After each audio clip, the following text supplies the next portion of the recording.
আমৃত্যু ভালোবাসি তোকে। পর্ব ৬৬। মেঘ খানিক চুপ থেকে সন্ধিহান কণ্ঠে বলে উঠল, মালা আপুর সাথে কত রাত আনলিমিটেড কথা বলেছেন বলতে পারবেন? মালা আপুর মতো আর কত মেয়ের জীবন নষ্ট করেছেন? আবির গম্ভীর কণ্ঠে বলল, রাতভর আনলিমিটেড কথা, তাও আবার মালার সাথে? আল্লাহ, কোথায় আছো? আমায় উঠায় নাও। এই অবিশ্বাসের দুনিয়ায় আমি আর থাকতে চাই না। ঢং করতেছেন কেন? বলেননি কথা? অস্বীকার করতে পারবেন? হ্যাঁ বলেছি, তবে শুধুমাত্র মামা মামি আর মাইশা আপুর সাথে। যেহেতু ফোন মালার ছিল, তাই রিসিভ করলে হাই হ্যালো এতটুকু কথাই হতো। এমনকি এই মালার যন্ত্রণায় রাতের বেলা ফোন বন্ধ করে ঘুমাইতাম। বিশ্বাস না হলে বাসার সবাইকে জিজ্ঞেস করতে পারেন। এক পর্যায়ে বাধ্য হয়ে নতুন ফোনও নিয়েছিলাম। এটা শুধুমাত্র তানভীর জানত। আপনি কি বলতে চাচ্ছেন? আপনি নিষ্পাপ, দুধে ধোয়া তুলসী পাতা? একদমই না। আমি নচ্ছার, বদমাশ, ধৃষ্ট, লুচ্চা অথবা লম্পট, তবে সেটা শুধুমাত্র একজনের জন্য। সে ব্যতীত পৃথিবীর কেউ আমার দিকে আঙুল তুলে বলতে পারবে না আমি তার দিকে কুনজর দিয়েছি কিংবা তার সাথে বেহুদা কার্যকলাপ করেছি। সে কে? কেন বলবো? কোনো এক বৃষ্টি স্নাত রাতে কেউ একজন আমাকে বলেছিল, আপনি যা বলবেন, যে অবস্থায় বলবেন, আমি সাথে সাথে বিশ্বাস করে ফেলব।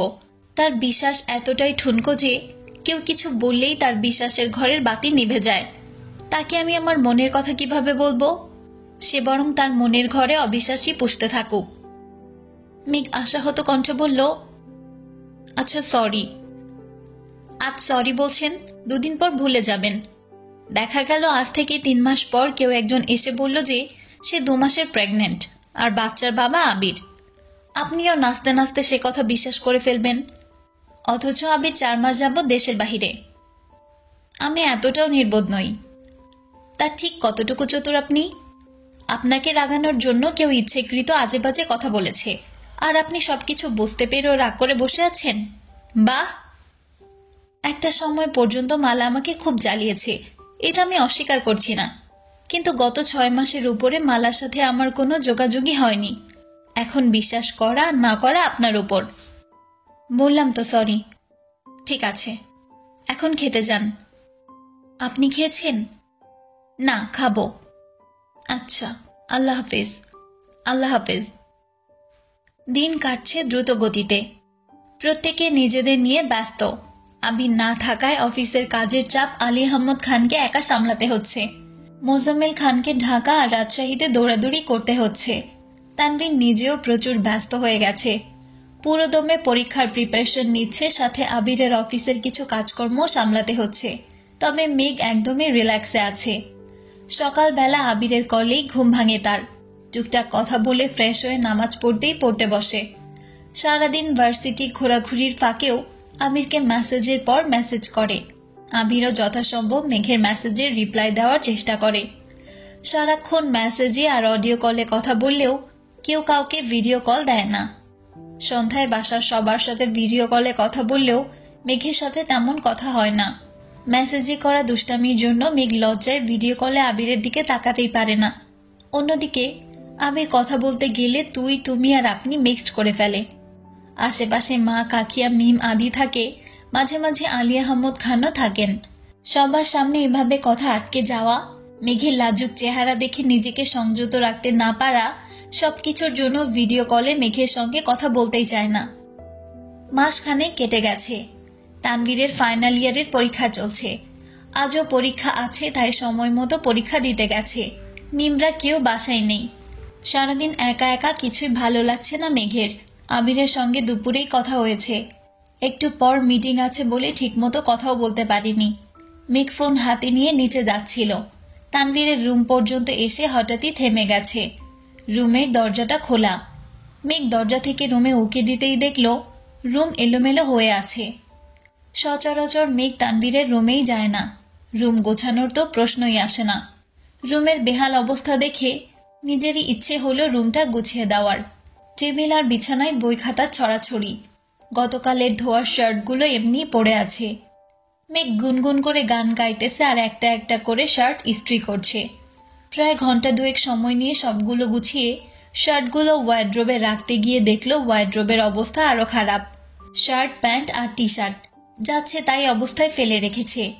এই পর্যায়ে এসে মেঘের রাগ উঠে গেছে। একটা মানুষ এতটা অযত্নশীল হয় কেমন করে? মেঘ রাগে গজগজ করতে করতে ওয়ার্ড্রব গোছাচ্ছে। আচমকা একটা ক্যাটালগ দেখে মেঘ থমকে গেল। মেয়েদের ড্রেসের ক্যাটালগ হাতে নিয়ে ভালোভাবে দেখতেই দু চোখ প্রসারিত হয়ে গেছে। মেঘ সঙ্গে সঙ্গে নিজের ফোন থেকে বের করে ছবি খুঁজতে লাগলো, কিন্তু এত এত ছবির ভিড়ে কাঙ্ক্ষিত ছবি খুঁজে পেল না। তাই ক্যাটালগটা একপাশে রেখে দ্রুত জামাকাপড় গোছাতে শুরু করলো। কোনো রকমে সব গুছিয়ে ক্যাটালগ আর ফোন নিয়ে নিজের রুমে ছুটল। ফ্রেশ হয়ে 15 মিনিটের মধ্যে রেডি হয়ে বাসা থেকে বেরিয়ে গেছে। হালিমা খান ঘুমাচ্ছিলেন, তাই মালিহা খানকেই আপাতত বলে বেরিয়েছেন। রিক্সা নিয়ে সরাসরি বন্যাদের বাসায় আসছে।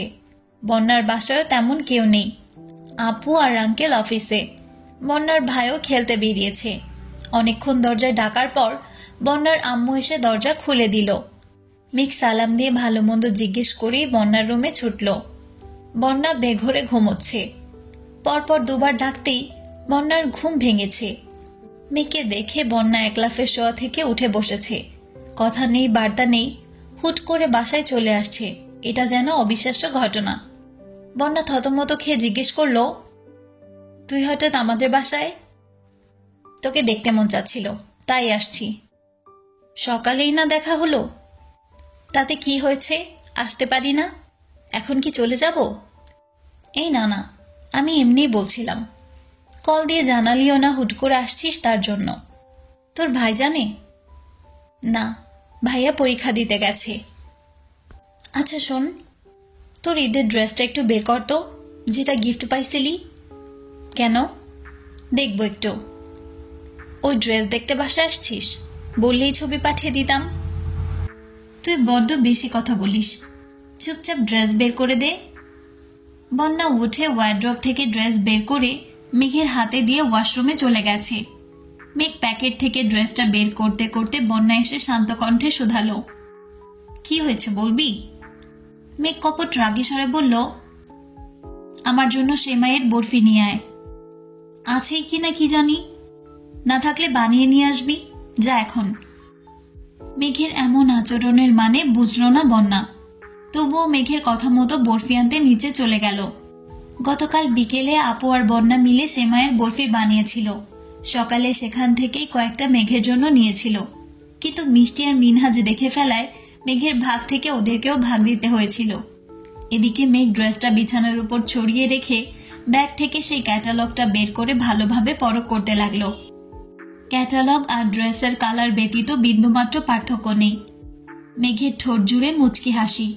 দীর্ঘ নিঃশ্বাস ছেড়ে স্পষ্টভাবে বলে উঠল, ও আচ্ছা, বড়লোক বাপের ছেলেটা তবে আমার একমাত্র ভাই তানভীর খান ছিল। আমার চোখ ফাঁকি দিয়ে আমার বেস্ট ফ্রেন্ডকে গিফট পাঠানো? দাঁড়াও, দেখাচ্ছি। মেঘ ক্যাটালগ ব্যাগে রেখে ড্রেসটা ভাঁজ করছে আর একা একাই বিড়বিড় করছে। এর মধ্যে বন্যা বরফি আর পিঠা নিয়ে আসছে। বন্যাকে দেখেই মেঘ চুপ হয়ে গেছে। বন্যা ড্রেস ওয়ার্ড্রোবে রাখতে রাখতে বলল, তোর কি হয়েছে আজ?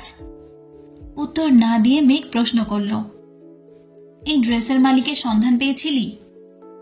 না, সন্ধান পেলে তোকে অবশ্যই জানাতাম।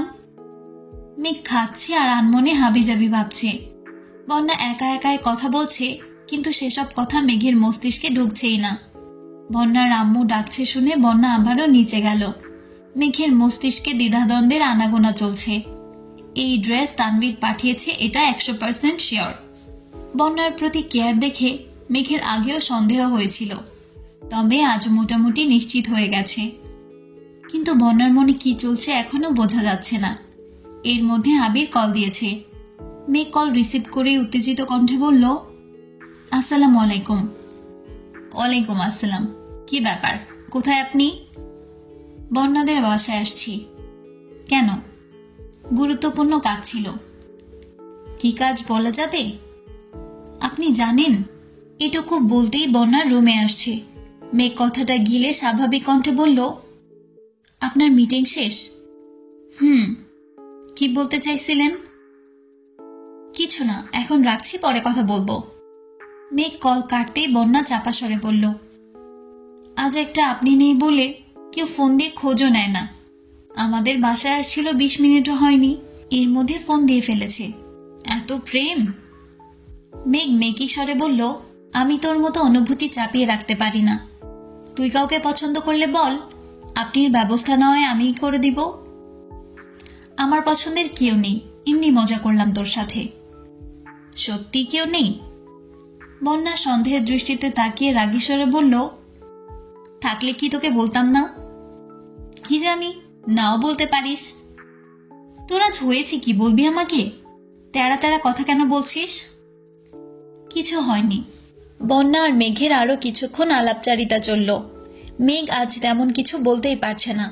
বন্যাকে ভাবি বানানোর চিন্তা একান্তই মেঘের ছিল, কিন্তু তানভীর বন্যাকে পছন্দ করে এটা ভেবেই মেঘ আশ্চর্য হচ্ছে।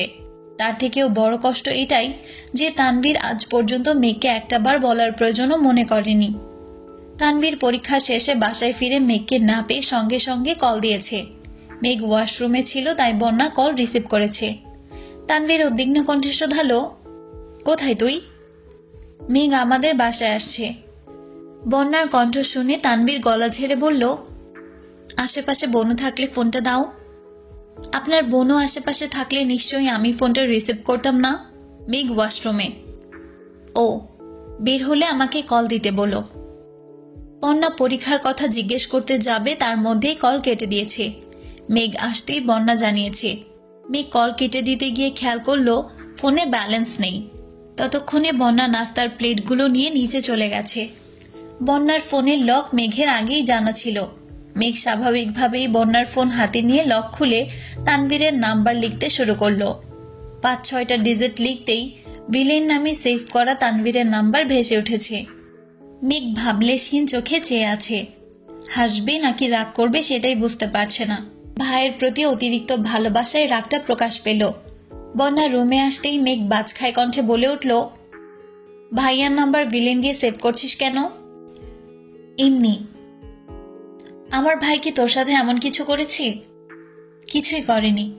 তো তো আবার কি? মন চাইছে তাই এই নামে সেভ করেছি। মেঘ আনমনি কিছু ভেবে শক্ত কণ্ঠে শোধালো, আমার ভাইকে কি তোর সহ্য হয় না? ভাইয়ার আচরণে বিরক্ত? ভাইয়া কি তোর সাথে বাজে ব্যবহার করেছে? মেঘের প্রশ্নের পিছে প্রশ্ন করাতে বন্যা কুঞ্চিত ভ্রুযুগল আরো বেশি কুঞ্চিত হলো। কিয়ৎক্ষণ চুপ থেকে বন্যা সুগভীর কণ্ঠে বলল, তোর ভাইকে সহ্য না হবার মতো কোনো কারণ নেই, আর না উনি আমার সাথে বাজে ব্যবহার করেছেন। সেদিন একটা মুভি দেখছিলাম, নায়ককে ভিলেন বলে ডাকে। নায়কটা তোর ভাইয়ের মতো দেখতে, তার জন্য এই নামে সেভ করেছিলাম। ফোন দিয়ে ডিলিট করে দিচ্ছি। মেঘের ঠোঁট জুড়ে বিশ্বজয়ের হাসি ফুটল। চক্ষু পল্লব ঝাপটে হাস্যোজ্জ্বল মুখে অবিশ্বাস্য কণ্ঠে বলে উঠল, নো প্রবলেম বেবি, ভালোবেসে দিয়েছ যখন পাল্টাতে হবে না। আমার ভাই ভিলেন রূপী নায়ক হলে আমার কোনো আপত্তি নেই। বন্যা চাপা স্বরে বলল, আমি এত কিছু ভেবে দেইনি, মাথায় আসছে এমনি দিয়েছি। ভালোবাসা আবার কোথা থেকে আসলো? মেঘ নির্বিকার ভঙ্গিতে বলল, তুই আমার ভাইকে ভালোবাসিস না? আচমকা মেঘের এমন প্রশ্নে বন্যা কেঁপে উঠল। পূর্ণ মনোযোগে মেঘের অভিমুখে তাকালো। কোনো উত্তর দিতে পারছে না। শরীর জুড়ে অজানা শিহরণ, মস্তিষ্কের প্রতিটা নিউরনে তোলপাড় চলছে। দাঁতে দাঁত পিষে নিজেকে নিয়ন্ত্রণ করার চেষ্টা করছে। আগে হলে মুখের উপর বলে দিত, না ভালোবাসি না। আজ চাইলেও এই শব্দ দুটো ব্যবহার করতে পারছে না। মনে হচ্ছে কেউ মুখ চেপে ধরে আছে। বুকের ভেতর পিনপিন ব্যথা হচ্ছে। মেঘ স্থির দৃষ্টিতে তাকিয়ে চোখের পাতা পিটপিট করছে। ঠোঁটে মৃদু হাসি লেগেই আছে। বন্যা কাচুমাচু করে বলে উঠল, আমি ওনাকে নিয়ে এমন কিছুই ভাবি না। মেঘ ঠোঁট চেপে হাসি থামিয়ে কিছুটা গম্ভীর কণ্ঠে বলল, তাহলে কাকে নিয়ে ভাবো শোনা? গলির মোড়েল মুখলেস মিয়াকে? মুখলেস মিয়া আবার কে? মনে নেই সেদিন যে বলল ব্যাটায় তোমাকে ভালোবাসে, বিয়ে করতে চায়? হোয়াট? কি? কিসের কি? হোয়াট অর্থ কি? বন্যা মুখ ফুলিয়ে শ্বাস ছেড়ে বলল, ফাজলামো করছিস? তুইও তো আমার ভাইয়ের জীবন নিয়ে ফাজলামো করছিস। মানে? কিছু না, ভাইয়াকে কল দিচ্ছি, চুপ কর। বন্যার ফোন থেকে কল দেওয়ায় তানভীর রিসিভ করে ধীর কণ্ঠে বলল, বলো। ভাইয়া আমি মেঘ। হ্যাঁ বল, তোমার কি মন খারাপ? পরীক্ষা ভালো হয়নি? হয়েছে মোটামুটি। তুই যে আম্মুকে না বলে চলে গেলি, আম্মু টেনশন করছিল। বড় আম্মুকে বলে আসছি। বড় আম্মু বলেনি? বড় আম্মু বাসায় ছিল না। আম্মু কল দিয়েছে, তুই নাকি রিসিভ করিসনি। আমি ভাবছি আম্মু বকা দিতে কল দিয়েছে, তাই রিসিভ করিনি। বাসায় আসবি কখন? মেঘ বন্যার দিকে তাকিয়ে মুচকি হেসে বলল, তুমি এসে নিয়ে যাও। আমি 4 ঘন্টা পরীক্ষা দিয়ে বাসায় আসছি কিছুক্ষণ হলো। এখন বের হওয়ার মতো এনার্জি নেই। তুই রিক্সা করে চলে আয়। আমি না হয় চলে আসবো, কিন্তু একজন যে এত কষ্ট করে তোমার জন্য রান্না করেছে, তুমি আসলে খাওয়াবে বলে।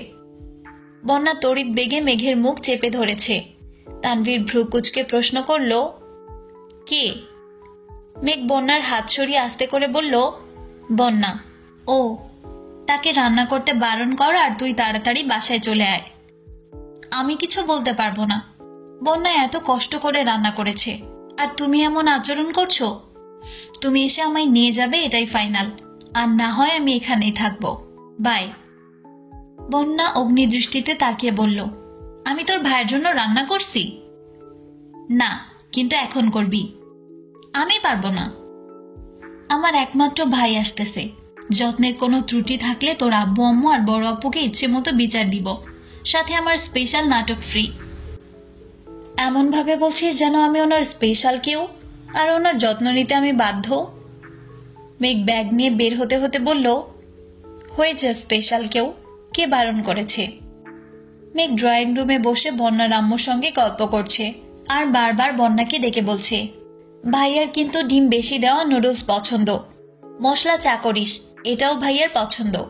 বাকি তোর মর্জি। বন্যা হাতের কাছে যা যা পেয়েছে তাই রেডি করেছে। অনেকক্ষণ পর তানভীর এসেছে। কলিং বেল বাজতেই মেঘ ড্রয়িং রুম থেকে ডেকে উঠল, বন্যা দেখ কে এসেছে। বন্যার মা বলল, আমি দেখছি। না না আন্টি, আপনি বসুন, বন্যা যাচ্ছে। অন্য সময় হলে মেঘ নিজেই দরজা খুলতে ছুটত, কারণ বন্যাদের বাসার সবার সঙ্গে মেঘের সম্পর্ক খুব ভালো। বাসায় আসলে বন্যার থেকেও বেশি বাকিদের সাথে আড্ডা দেয়। বন্যা আর তানভীরকে পরীক্ষা করতে আজ মেঘ ইচ্ছে করেই তানভীরকে বাসায় ডেকেছে। দরজা খুলে বন্যা মুগ্ধ চোখে তাকিয়ে আছে। তানভীর ভ্রু নাচাতেই বন্যা রীতিমতো বিষম খেয়ে গেল। তানভীর নেভি ব্লু রঙের শার্ট, কালো প্যান্ট পরে ফর্মাল গেট আপ নিয়ে আসছে। বন্যা কাশতে কাশতে সালাম দিতেই ভুলে গেছে। তানভীর কপাল গুটিয়ে বলল, পানি খাও, ঠিক হয়ে যাবে। বন্যা দ্রুত ভেতরে চলে গেছে। মেঘ আর চোখে ভাইকে দেখেই ভরকালো। ভাইয়ের এমন গেট আপ দেখে আশ্চর্যের চূড়ায় পৌঁছে গেছে। তানভীর বন্যার আম্মুর সঙ্গে কথা শেষ করে খাবারগুলো ওনার হাতে দিল। উনি খাবার নিয়ে রান্নাঘরে চলে গেছেন। তানভীর মেঘের পাশের সোফায় বসল। মেঘ ভ্রু কুচকে তানভীরকে দেখেই যাচ্ছে। মেঘ বিষয় সমেত জানতে চাইল, আমরা কি বউ দেখতে আসছি? তানভীর ভ্রু কুচকে সূক্ষ্ম নেত্রে তাকিয়ে বলল, কেন এভাবে আসছো? কেন ভালো লাগছে না? অনেক বেশি ভালো লাগছে, কিন্তু এই গেটআপে কেন আসছো?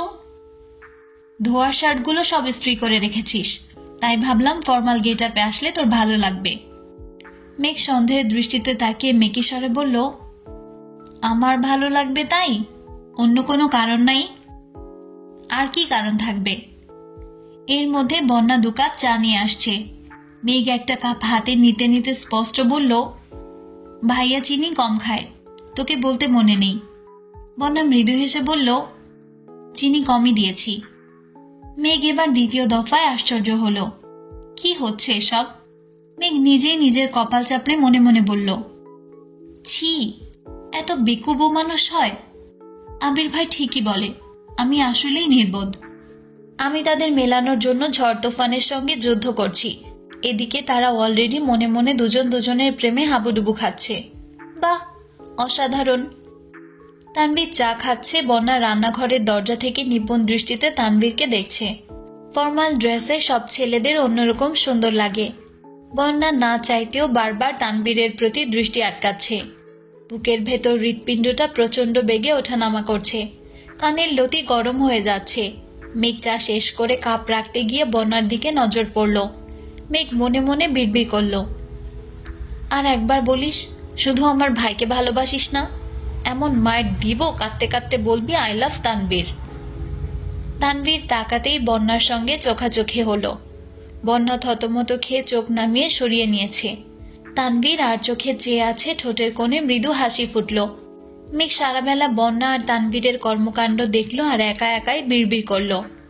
খাওয়া দাওয়া শেষে আন্টির থেকে বিদায় নিয়ে মেঘ আর তানভীরও বেরিয়ে পড়েছে। বন্যাও পেছন পেছন যাচ্ছে। তানভীর কিছুটা সামনে গিয়ে হঠাৎ থমকে দাঁড়ালো। পেছন ফিরে সরাসরি বন্যার দিকে নীরের দৃষ্টিতে তাকিয়ে প্রশ্ন করল, তখন আমার দিকে এভাবে তাকিয়েছিলে কেন? কই তাকাইনি তো। বন্যার গলার স্বর কাঁপছে। চোখ মুখ দেখে স্পষ্ট বোঝা যাচ্ছে মিথ্যে বলছে। বন্যা চোখ নামিয়ে নিয়েছে। তানভীর জানতে চাইল, আমি কি দেখতে এতই খারাপ, তাকাতেও ইচ্ছা হয় না? গমগমে পুরুষালী স্বর কানে বাজতেই বন্যা উৎকণ্ঠিত হয়ে বলল, কে বলেছে আপনি দেখতে খারাপ? মাশাআল্লাহ, অনেক সুন্দর লাগছে আপনাকে, কারো নজর না লাগে। কথাটা বলেই বন্যা নিজের মুখ চেপে ধরেছে। বাতাসে উঠতে থাকা বন্যার চুলগুলো চোখ মুখ ঢেকে দিচ্ছে। তানভীরের হৃদয়ে অদ্ভুত অনুভূতি কাজ করছে। বন্যার চোখ বন্ধ, মুখ থেকে চুল সরাতে তানভীর হাত বাড়ালো। পেছন থেকে মেঘের ডাকে তানভীরের ঘোর কাটল। তানভীর হাত নামিয়ে আস্তে করে বলল, নিজের হাতে চা করে খাওয়ানোর জন্য অনেক ধন্যবাদ, আসছি। মেঘের সামনে আসতেই মেঘ ভ্রু নাচিয়ে শুধালো, বাসায় যাওয়ার ইচ্ছে নেই? চল। অন্য সময় হলে তানভীর দুটা কথা শোনাতো বা একটু রাগ হলেও দেখাতো। আজ কোনো রিয়াকশন নেই দেখে মেঘ হা করে তাকিয়ে আছে। গাড়িতে বসেও এক দৃষ্টিতে তানভীরকে পরখ করছে। তানভীর মুচকি মুচকি হাসছে আর আস্তে করে গাড়ি চালাচ্ছে। মেঘ রাগে ফোঁস করতে করতে মনে মনে বলল, তোমার মিটিমিটি হাসি বের করছি, ওয়েট। গলির মোড় পর্যন্ত আসতেই একটা সিঙ্গারার দোকান দেখিয়ে মেঘ উত্তেজিত কণ্ঠে বলল, ভাইয়া, ওই ছেলেটাকে দেখছো? তানভীর এক সেকেন্ডের জন্য তাকিয়ে আস্তে করে বলল, কে? বন্যার বয়ফ্রেন্ড। কথাটা কর্ণকুহরে প্রবেশ করা মাত্রই তানভীর আকস্মিক গাড়ির ব্রেক কষল। আচমকা ব্রেক কষায় আরেকটুর জন্য মাথায় বাড়ি খেতে নিয়েছিল। তানভীরের পূর্ণ মনোযোগ দোকানে। আগে এক সেকেন্ডের জন্য তাকানোতে ঠিকমতো খেয়াল করেনি। দোকানে অল্প বয়স্ক কোনো ছেলে নেই। দুজন দোকানে আছে, যার মধ্যে একজনের বয়স 60+, আরেকজনের বয়স হবে 35+। তানভীর ভ্রুকুচকে শক্ত কণ্ঠে জিজ্ঞেস করল, কোনটা? লাল শার্ট পরনে। তানভীর আবারও দোকানের দিকে তাকালো। 60+ বয়সের লোকের পরনে লাল রঙের একটা শার্ট, হয়তো ওনার ছেলে বা নাতির শার্ট হবে। তানভীর ভারী কণ্ঠে বলল, উনি ছেলে আর বন্যার বয়ফ্রেন্ড? অবশ্যই, তুমি বিশ্বাস করো না? চলো, আমাকে দেখলেই শালি শালি রাখবে দেখো, এমনকি সিঙ্গারার দামও নিবে না। কেন? বারে, বন্যাকে ওনার ভালো লাগে, বিয়ে করতে চায়। আমি ওনার বেস্ট ফ্রেন্ড শুনে আমাকেও ফ্রিতে সিঙ্গারা খাইয়েছে। ওনার নাম মোখলেস মিয়া, বয়স 67। ওনার 2 বউ আর 6 ছেলে মেয়ে আছে। তানভীর মেঘের দিকে আশ্চর্য নয়নে তাকিয়ে শুধালো, এত কিছু তুই কিভাবে জানিস? জানি, বেস্টও আমার, আমি জানবো না তো কে জানবে? এখন চলো বিয়ের ঘটকালিটা করে আসি। ভাইয়া যদি এসব কর্মকাণ্ডের কথা আগে জানতে পারে তাহলে তোর খবরই আছে। রাস্তায় রাস্তায় ঘুরে তুই মোখলেস মিয়ার বিয়ের ঘটকালি করিস। মেয়ে কাঁদো কাঁদো মুখ করে বলল, আমার বেস্টর বিয়ে হোক, তুমি কি চাও না? তাই বলে উনি? ওনার চোখে বন্যার প্রতি ভালোবাসা দেখেছি আমি। তানভীর গাড়ি স্টার্ট দিতে দিতে বিড়বিড় করল, বন্যার প্রতি কারো চোখে ভালোবাসা উতলে পড়লে সেই চোখই কানা করে ফেলব। মেঘ বলে উঠল, বিড়বিড় করে কি বলো? কিছু না। বন্যার বিয়েতে আমি কিন্তু লেহেঙ্গা পরব, আর লেহেঙ্গাটা তুমি কিনে দিবা। তানভীর গাল ফুলিয়ে শ্বাস ছেড়ে তপ্ত স্বরে বলল, মুখটা বন্ধ রাখ, নয়তো রাস্তায় ফেলে চলে যাব। মেঘ ঠোঁট বেঁকিয়ে হাসছে আর মনে মনে বলছে, লাগছে, একদম কলিজায় লাগছে। তানভীর পুরো রাস্তা গাল ফুলিয়ে রেখেছে। মেঘ তানভীরকে জ্বালানোর জন্য বন্যাকে কল দিল। বন্যা কল রিসিভ করতেই মেঘ বলল, দুলা ভাইয়ের মনটা বোধহয় খারাপ, তুই একটু দেখা করে যাস। তানভীর আবারও ব্রেক কষল। অগ্নি দৃষ্টিতে মেঘের দিকে তাকিয়ে আছে। মেঘ আর চোখে তানভীরের ভাব দেখে অন্যদিকে মুখ ঘুরিয়ে নিয়েছে। বন্যা হুঙ্কার দিয়ে উঠল, দুলাভাই কে আবার? মোখলেস দুলাভাইয়ের কথা বলছি, ফোন রাখ। বন্যা কল কেটে দিয়েছে। মেঘ তানভীরের দিকে তাকিয়ে দাঁত কেলিয়ে হেসে বলল, যাবে? তানভীরের রক্তাভ দুচোখ, শ্বাস ছেড়ে বলিষ্ঠ কণ্ঠে বলল, ডাফার। মেঘ ঠোঁট বেঁকিয়ে ভেঙচি কেটে শান্তস্বরে জবাব দিল, আর তুমি ডাফারের ভাই। তানভীর নিজের রাগ নিয়ন্ত্রণ করে আবারও গাড়ি চালানোতে মনোযোগ দিল। 2 মিনিট পর মেঘ তানভীরকে শুনিয়ে শুনিয়ে গান গাচ্ছে। ফুল ফোটে শাখায় শাখায়, ব্যথা ধরে বুকে, কি প্রেমেতে মন মাতাইলা, অশ্রু ঝরে চোখে, আমার আসমান করে আন্ধার, সুখের নিদ্রা হবে কি তোমার, বন্ধু আমায় ছাড়া। তানভীর রাগান্বিত কণ্ঠে হুঙ্কার দিল, চুপ থাকতে বলছি। আমার বন্ধুর বিয়ে হয়ে গেলে আমায় ছেড়ে চলে যাবে, আমি কি কাঁদবো না? একটু গানও গাইবো না? এত খারাপ কেন তুমি? দেখ, 4 ঘন্টা পরীক্ষা দিয়ে আসছি, মাথা এমনিতেই গরম আছে, বেশি কথা বলবি না। ঠিক আছে। মেঘের মতন উড়ে উড়ে অন্তরটারে খালি করে করলা দিশেহারা। তানভীর তাকাতেই মেঘ মুখ চেপে বলল, আমার কোনো দোষ নাই, নিজে থেকেই গান বের হচ্ছে। তানভীর কয়েক সেকেন্ড দাঁড়িয়ে থেকে ভগ্ন হৃদয় নিয়ে গাড়ি চালানোতে মনোযোগ দিল। বাসায় ঢুকতেই আলী আহমদ খানের সঙ্গে দেখা। আলী আহমদ খান হাসিমুখে জিজ্ঞেস করলেন, 2 ভাই বোন সেজেগুজে কোথায় গিয়েছিলে? আমার বান্ধবীর বাসায় গিয়েছিলাম, আর ভাইয়া আমাকে আনতে গিয়েছিল। ঠিক আছে, যাও। মেঘ ব্যাগ ঘোরাতে ঘোরাতে ভেতরে চলে গেছে। তানভীর চাবি রেখে সরাসরি নিজের রুমে চলে গেছে। মাগরিবের পরপরই আবিরের কল আসছে। মেঘ কল রিসিভ করতেই আবির জিজ্ঞেস করলো, বাসায় আসছিস? জি। কি করছিস? আপনাকে একটা কথা বলার ছিল। হ্যাঁ বল। কিছু একটা ভেবে মেঘ আবারও থেমে গেল। আস্তে করে বলল, কিছু না। কোনো সমস্যা? না, পরে জানাবো আপনাকে। অপেক্ষায় রইলাম। মেঘ ঘন্টা 2 পর নিচে আসছে। মিমরা না থাকায় বাসাটা ফাঁকা ফাঁকা লাগছে। আলী আহমদ খান আজ একটু তাড়াতাড়ি শুয়ে পড়েছেন।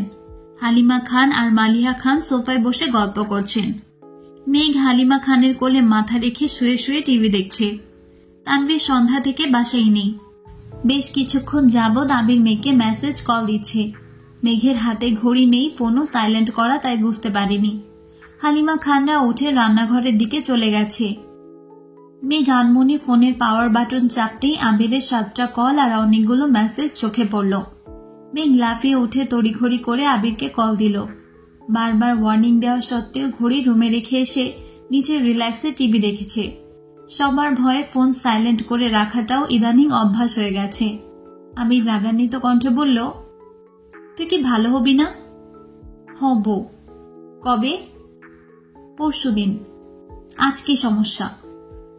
মেঘ মলিন হেসে বলল, ভালো হলে একেবারে হতে হবে না, তাই একদিন রেস্ট নিয়ে তারপর ভালো হব। দিন দিন তুই বড্ড ফাজিল হয়ে যাচ্ছিস। জি। আর আমার স্বয়ং গুরু সাজ্জাদুল খান আবির। আবির না চাইতেও হেসে ফেলল। মুখের গম্ভীর ভাব মুহূর্তেই সরে গেছে। ধীর কণ্ঠে বলল, তানভীর কোথায়? জানি না। সমস্যা কোনো? আমি কি জানি? কার মনে কি চলে সেটা দেখার দায়িত্ব কি আমার? না, কিন্তু তোর নামে বিচার দিল কেন? মেঘ এক পর্যায়ে আটকে উঠল। মনে মনে প্রচুর ভয় পাচ্ছে। যদি সত্যি সত্যি মোখলেস মিয়ার কথা বলে দেয় তখন কি হবে? মোখলেস মিয়ার সম্পর্কে বন্যার দাদা হয়। রক্তের সম্পর্ক না থাকলেও বন্যার আব্বুর সাথে মোটামুটি ভালো সম্পর্ক আছে। কিছুদিন আগে মেঘ এমনিতেই বন্যাদের বাসায় গিয়েছিল। তখন মোখলেস মিয়া ওদের ডেকে সিঙ্গারা আর পেঁয়াজু খাইয়েছিল। সেখানেই মজার ছলে বন্যাকে বিয়ের কথা বলেছিল। বন্যা আর মেঘ সে কথা বেমালুম ভুলে গিয়েছিল। তবে আজ বন্যাদের বাসায় যাওয়ার সময় আবারও সেই মোখলেস মিয়ার সাথে দেখা। শালি শালি ডেকে রিক্সা থামিয়ে মেঘের খোঁজ খবর নিয়েছে। ওনার কথা মাথায় ছিল বলে তানভীরকে রাগানোর জন্য ইচ্ছে করেই ওনার বিয়ের ঘটকালির ব্যাপারে বলেছে। আমিরের কানে এসব গেলে আস্ত রাখবে না। মেঘ ভয়ে ভয়ে জানতে চাইল, কি বিচার দিয়েছে? সেসব বাদ দে। ও কোথায় আছে?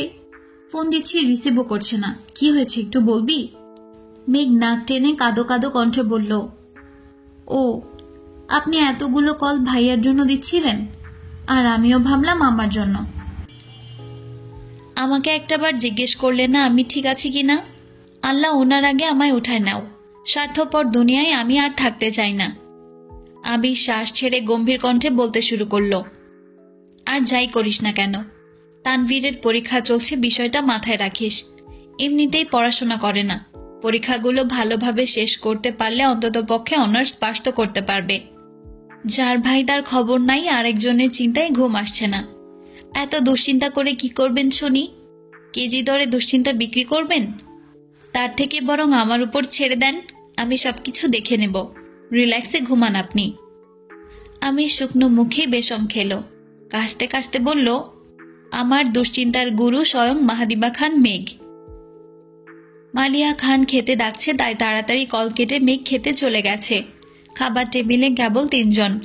মেঘ কোনো রকমে অল্প খাবার খেয়ে একটা আচারের বক্স নিয়ে সোফায় বসে টিভি দেখছে আর আচার খাচ্ছে। মালিহা খান রুমে চলে গেছেন। হালিমা খান রান্নাঘরে টুকটাক কাজ করছেন। এমন সময় তানভীর বাসায় আসছে। অন্তরে জ্বালা পোড়া চোখে মুখে স্পষ্ট দেখা যাচ্ছে। মেঘের করা দুষ্টামি বুঝতে পেরেও তানভীর শান্ত থাকতে পারছে না। তানভীরকে দেখেই হালিমা খান রান্নাঘর থেকে বলে উঠলেন, তুই কি আমাকে একটু শান্তি দিবি না? পরীক্ষা দিয়ে আসছিস, কিছু খাসনি, তোদের নিয়ে আর কত টেনশন করব। তানভীর এক পলক তাকিয়ে মাথা নিচু করে চলে যাচ্ছে। মেঘ তানভীরকে দেখেই উচ্চস্বরে বলে উঠল, আম্মু, তুমি রিল্যাক্সে থাকতে পারো। সঙ্গে সঙ্গে তানভীরকে শুনিয়ে শুনিয়ে আস্তে করে বলল, কারণ ভাইয়ার জন্য চিন্তা করার মানুষ আছে। তানভীর সিঁড়ি দিয়ে উঠতে উঠতে ফিরে তাকালো। চিবিয়ে চিবিয়ে বিড়বিড় করতে করতে রুমে চলে গেছে। একসময় তানভীর নিজেই মালিয়া খানকে রিল্যাক্সে থাকতে বলেছিল। আবিরের জন্য চিন্তা করার মানুষ আছে শুনে সেদিন মেঘের মনের আকাশে মেঘ জমেছিল। তাই আজ মেঘ ইচ্ছে করে ভাইয়াকে রাগাচ্ছে। সকাল 11টার উপরে বেজে গেছে, অথচ তানভীরের খবর নেই। শুক্রবার বলে কেউ তেমন কিছু বলছেও না। মেঘ দুবার খেতে গিয়েও ফিরে আসছে। ভাইকে রাগিয়ে একা খেতেও ইচ্ছে করছে না। তানভীর গতকাল রাতে খায়নি। অনেকক্ষণ ডাকার পর তানভীর রুমের দরজা খুলে দিয়েছে। মেঘ ভ্রু গুটিয়ে আহ্লাদি কণ্ঠে বলে উঠল, বিরিয়ানি খাবা? না, আমি রান্না করেছি। খিদে নেই। আমার আছে, সকাল থেকে খাইনি, চলো। রাত থেকে খাওয়া নেই, ঝগড়া করার মতো এত এনার্জিও নেই। তাই তানভীর শান্ত স্বরে বলল, রাত থেকে খাওয়া নেই, ঝগড়া করার মতো এত এনার্জিও নেই। তাই তানভীর শান্ত স্বরে বলল, ফ্রেশ হয়ে আসছি, তোর ফোনের লকটা খুলে দিয়ে যা। কেন? আমার ফোনে ব্যালেন্স নেই। তানভীর ফোনের লক খুলে মেঘকে ফোন দিয়ে ওয়াশরুমে চলে গেছে। মেঘ তড়িঘড়ি করে বন্যার নাম্বার খুঁজতে লাগলো। বন্যা মেঘস ফ্রেন্ড, বনুস ফ্রেন্ড সব নামে খুঁজে ফেলেছে, তবুও পাচ্ছে না। বন্যার নাম্বারটা পুরোটা মুখস্থ নেই। মেঘ চটজলদি নিজের রুমে গিয়ে ফোন থেকে বন্যার নাম্বার বের করে কয়েকটা ডিজিট লিখতেই মিস ইগোয়েস্টিক নাম আসছে। এমন নাম দেখে মেঘ নিজের অজান্তে হেসে ফেলল। আনমনে বলে উঠল, আবির ভাইয়ের ফোনে আমার নাম্বার কি নামে সেভ করা? মেঘ রুম থেকে বের হতে হতে বন্যাকে কল দিল। বন্যা রিসিভ করে স্বাভাবিকভাবে সালাম দিল। মেঘ মুড নিয়ে বলল, ওয়ালাইকুম আসসালাম, কেমন আছেন? জি ভালো। তুই ওনার নাম্বার থেকে ফোন কেন দিয়েছিস? মেঘ শীতল কণ্ঠে বলল, ভাইয়া অসুস্থ হয়ে গেছে। বন্যা উদ্বিগ্ন কণ্ঠে শোধালো, কি হয়েছে ওনার?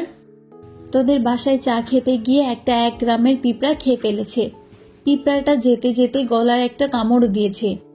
আমি বারবার বলেছি বেশি করে পানি খেতে, কিন্তু ভাইয়া পানি না খেয়ে অপলক দৃষ্টিতে কোন দিকে হা করে বসেছিল যাতে পিঁপড়াটা হেঁটে হেঁটে বেরিয়ে আসে। কিন্তু এত ফাজিল পিঁপড়া বের তো হলোই না, উল্টো ভাইয়ার হৃদয়ে গিয়ে ঢুকে পড়েছে। গতকাল বিকেল থেকে হৃদয়ে অনবরত কামড়াচ্ছে। আমার ভাইয়ের কোমল হৃদয়টাকে কামড়ে ছিদ্র করে ফেলতেছে। দেশে বন্যা হোক অথবা না হোক, আমার ভাইয়ার হৃদয়ে বন্যা নিশ্চিত। পিঁপড়া বলতে বন্যার প্রতি তানভীরের প্রেমানুভূতি বোঝানো হয়েছে। কি আবোল তাবোল কথা বলছিস? এটা আবার কেমন রোগ? আবোল তাবোল না রে, ভাইয়া রাতে মাথা ঘুরে বিছানায় পড়ে গিয়েছিল। 12 ঘন্টা বেহুশ ছিল। ঘুমেছিল, মাত্র হুঁশ আসছে। সজাগ হয়েছে। এগুলো রোগের লক্ষণ? 16 ঘন্টা না খেয়ে থাকা, টানা 12 ঘন্টা ঘুমানো কি স্বাভাবিক মনে হচ্ছে তোর? তো এখন কি করবি? এই রোগের চিকিৎসা মনে হয় এখনো আবিষ্কৃত হয়নি কারো হৃদয়ে। তানভীর বেরিয়ে এসে ভ্রুকুচকে প্রশ্ন করল, কোন রোগের চিকিৎসা আবিষ্কৃত হয়নি? মেঘ তাড়াতাড়ি কল কেটে দিয়েছে। তানভীর এক দৃষ্টিতে মেঘকে দেখছে। মেঘ ঠোঁট ভিজিয়ে ঘন ঘন পল্লব ঝাপটে বলতে শুরু করলো, ওইসব বাদ দাও, ভাবছি বন্যার বিয়েটা ভেঙে দিব। কিসের বিয়ে? মোখলেস মিয়ার কথা কাল বললাম না তোমায়? সারা রাত ভেবে দেখলাম ওনার কাছে বিয়ে দেওয়া ঠিক হবে না। হঠাৎ মাথায় সুবুদ্ধি উদয় হলো কেমন করে? দেখো, মোখলেস মিয়ার চোখে ভালোবাসা থাকলেও হৃদয়ে একটু জায়গা নেই। 2 বউ, 6 ছেলে মেয়ে, 10-12 জন নাতি নাতনির ভিড়ে আমার বেবিটাকে খুঁজেও পাওয়া যাবে না। এই জন্য ভাবলাম আরো কিছুদিন সময় নিয়ে ভালোভাবে পরীক্ষা করে একজনের সঙ্গে বিয়ে দিব। তুমি কি বলো? আমিও তাই বলি। ওর বড় বোনের বিয়ে হোক, তারপর না হয় ভেবে দেখব। মেঘ আর চোখে চেয়ে আহ্লাদি কণ্ঠে বলল, বন্যার বিয়ের ঘটকালি করতে তুমি কিন্তু আমায় সাহায্য করবা, ঠিক আছে? মেঘের কথা শুনে তানভীর কেসে উঠল। ঘুরে ফিরে মেঘ সেই একই কাহিনীতে আটকাচ্ছে। তানভীর মুখ ফুলিয়ে উত্তর দিল, আমার সময় নেই। ঠিক আছে, প্রয়োজন নেই। লেহেঙ্গা কিন্তু তোমার কিনে দিতে হবে, এটা মনে রেখো। আর যে সেই লেহেঙ্গা কিনবো না, বন্যার আর আমার লেহেঙ্গার ডিজাইন সেম হতে হবে। আচ্ছা, এখন চল খেতে যাই। চলো। আলো আধারে কাটছে দিন। কেবল 1 সপ্তাহের মধ্যে মেঘের পরীক্ষা করা শেষ। তানভীর যে বন্যাকে ভালোবাসে এটা তানভীরের আচরণ আর কথাতে স্পষ্ট বোঝা যায়। কিন্তু বন্যা এখনো দ্বিধাদ্বন্দ্বে আছে। তানভীরের প্রতি হৃদয়ে উদিত উষ্ণ অনুভূতিকে পুরোপুরি স্বীকারও করতে পারছে না, আবার মন থেকে বাদও দিতে পারছে না। মেঘ তবুও হাল ছাড়ছে না। আবিরের বেঁধে দেওয়া সময়ের 50 দিন কেটে গেছে। আগামীকাল 10 অক্টোবর, আবিরের জন্মদিন। মেঘ সন্ধ্যার পর থেকে কথা বলার জন্য রেডি হয়ে বসে আছে। আবিরের নিষেধাজ্ঞার কথা মাথায় রেখে তেমন কোনো আয়োজনও করেনি। প্রতিদিনের মতো আজও রাত 10:30 নাগাদ আবিরের কল আসছে। সব কাজ শেষ করে শুয়ে মেঘের সঙ্গে কিছুক্ষণ কথা বলে ঘুমানোটা আবিরের বাজে অভ্যাসে পরিণত হয়ে গেছে। অন্যদিন কিছুক্ষণ কথা বলেই মেঘ কল কেটে দেয়, তবে আজ তার ব্যতিক্রম। 2 মিনিট কথা বলে দুজনেই 5 মিনিট নীরবতা পালন করে, কিন্তু কেউ কল কাটে না। মেঘের মন খারাপ হবে ভেবে আবির হাজার ব্যস্ত থাকলেও সচরাচর মেঘের কল কাটে না। এমনকি মুখ ফুটে বলেও না যে আমি ব্যস্ত আছি। আজও তেমনটাই ঘটছে। বাংলাদেশের সঙ্গে সময়ের পার্থক্য মোটামুটি 2 ঘন্টা হওয়াতে এখানে 11:45 বাজায়, সেখানে স্বাভাবিকভাবেই রাত 1:45 বেজে গেছে। মেঘ আপন মনে গল্প করছে আর আবির মনোযোগী শ্রোতার মতো মেঘের সব গল্প শুনছে। প্রয়োজনে নিজেও অল্প স্বল্প উত্তর দিচ্ছে। রাত ঠিক 12টা বাজতেই মেঘ মোলায়েম কণ্ঠে বলতে শুরু করলো, আপনি আমার চঞ্চল হৃদয়ের এক টুকরো সিদ্ধি, পরিত্যক্ত সাপত সংকুলের মোহগ্রস্ত দিনলিপি, চরাঞ্চলে জন্মানো শরতের শুভ্রতার প্রতীক। ভোরে শিশির ভেজা ঘাসে শিউলি ফুলের বৈচিত্র্যময় ক্রমের মতোই আপনার জন্মদিন অনুষঙ্গের উষ্ণতায় ছেয়ে যাক। আপনার সকল অপূর্ণ ইচ্ছে পূর্ণতা পাক। শুভ জন্মদিন। আবির একদম স্তব্ধ হয়ে গেছে। নিজের জন্মদিনের কথা মনেই ছিল না তার। মেঘের মায়া ভরা কান্না জড়িত কণ্ঠ শুনে আবিরের দৃষ্টি ঘোলাটে হয়ে গেছে। মেঘ উবু হয়ে শুয়ে ফুপিয়ে ফুপিয়ে কাঁদছে। মেঘের কান্নার শব্দে আবিরের অন্তরাত্মা শুকিয়ে যাওয়ার অবস্থা। মাসখানেক মেঘের আচরণে বিন্দুমাত্র খারাপ লাগা প্রকাশ পায়নি। সারাক্ষণ উল্লাস আর খুনসুটিতেই মেতে থাকত। অপ্রসন্ন হৃদয়ের ভাঁজে জমতে থাকা অজস্র অভিমানগুলো জাহির করতে একটা পুরুষ্ট বক্ষস্থল প্রয়োজন। মোহ মায়ায় জড়ানো একটা বিশ্বস্ত বুক। মেঘের কান্নার শব্দে দিশেহারা আবির শীতল কণ্ঠে শোধালো, এই স্প্যারো, এভাবে কাঁদছিস কেন? মেঘ বালিশে মুখ গুজে কান্না আড়াল করার চেষ্টা করছে। আবিরের নিঃশব্দ কণ্ঠে রামদার, ভিডিও কল দেই। মেঘ তড়িঘড়ি করে শোয়া থেকে উঠে বসে ভেজা কণ্ঠে কাঁপা কাঁপা গলায় বলল, না, আমার জন্মদিনে সামান্যতম আবদার করার অধিকার যদি আমার নাই থাকে, তাহলে এই জন্মদিনকে আমি সারা জীবনের জন্য ব্যান করব। মেঘ আস্তে করে বলল, ব্যান করতে হবে না, দিচ্ছি কল। আবির ঠোঁট কামড়ে মুচকি হাসল। মেঘ চোখ মুছতে মুছতে ভিডিও কল দিল। রুম অন্ধকার থাকায় স্পষ্ট দেখা না গেলেও ফোনের ক্ষুদ্র আলোতে মেঘের ধবধবে ফর্সা মুখ, ঝলমলে করা ভেজা চোখ আর লাল হয়ে যাওয়া নাকের ডগা স্পষ্ট দেখা যাচ্ছে। আবির নীরের দৃষ্টিতে তাকিয়ে আদর মাখা কণ্ঠে বলল, এবার বলুন, আমার আবেদনময়ীর আবদার কি? আবিরের সূক্ষ্ম নেত্রের চাহনিতেই মেঘ ঘায়েল হয়ে যাচ্ছে। বুকের ভেতর তাণ্ডব চলছে, শ্বাস প্রশ্বাস এলোমেলো। মেঘের দু চোখ গুড়িয়ে টইটুম্বুর হয়ে আছে, কেবল অশ্রু গড়িয়ে পড়ার অপেক্ষা। বুক খুঁড়ে আসা কান্না গিলে মেঘ দুর্বল কণ্ঠে জানালো, আপনাকে আমার সামনে দেখতে চাই। আবির মুচকি হেসে বলল, তারপর? আপনি কবে আসবেন, আর কতদিন? আপনার কি একবারের জন্যেও আমার কথা মনে হয় না? কেন বুঝেন না আপনি? খুব মিস করছি আপনাকে। কঠিন বাস্তবতার খোলস বন্দি করে রাখা নিজের অনুভূতিগুলো দীর্ঘ নিঃশ্বাসের আড়ালে লুকিয়ে আবির কোমল কণ্ঠে বলল, আমি অবুঝ নই মেঘ। মেঘ আকুল কণ্ঠে আবারও শুধালো, আসবেন কবে আপনি? সেটা আমার থেকে ভালো আপনার জানার কথা, আপনি বলুন।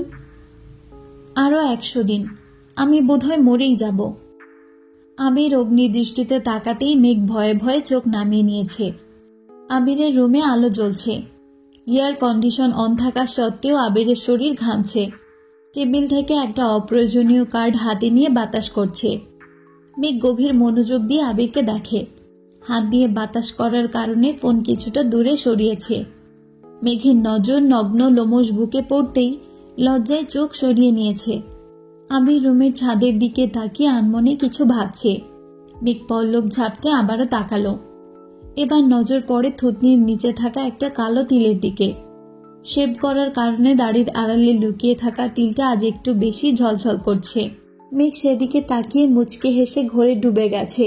আবির নেশাক্ত কণ্ঠে ডাকল, এই যে প্রলয়ঙ্কারী, কতবার বলবো, এভাবে তাকালে কুচকুচ হোতা হে, তুম নেই সমঝোগে। মেঘ লাজুক হেসে চোখ ঘুরিয়ে চেঁচিয়ে উঠল, আপনার পেছনে কে?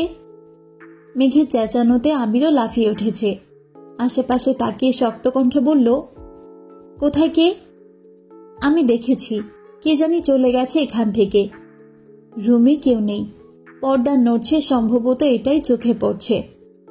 আপনি আমার মিথ্যে কথা বলছেন? রুমে নিশ্চিত কেউ আছে। আপনি যে একদিন বলেছিলেন আপনার বউ আছে, সে কি আপনার রুমে?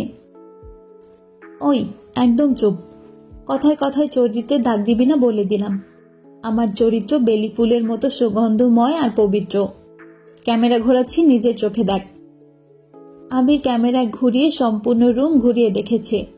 সর্বশেষে মেঘ মলিন হেসে বলল, আচ্ছা মানছি। মনের ভেতর শুধু সন্দেহ আর সন্দেহ।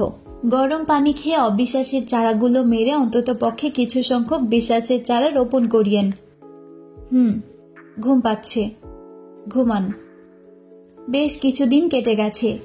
মেঘ আজ সকাল সকাল ভার্সিটিতে এসে বসে আছে। বন্যা আসতেই ছুটে গিয়ে খুশিতে গদগদ হয়ে একটা কিটক্যাট চকলেট ধরিয়ে দিল।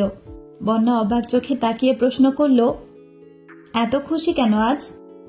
মেঘ একটা চকলেট ছিঁড়ে খাচ্ছে। মেঘের দেখা দেখি বন্যা নিজের চকলেটটা খেতে শুরু করলো।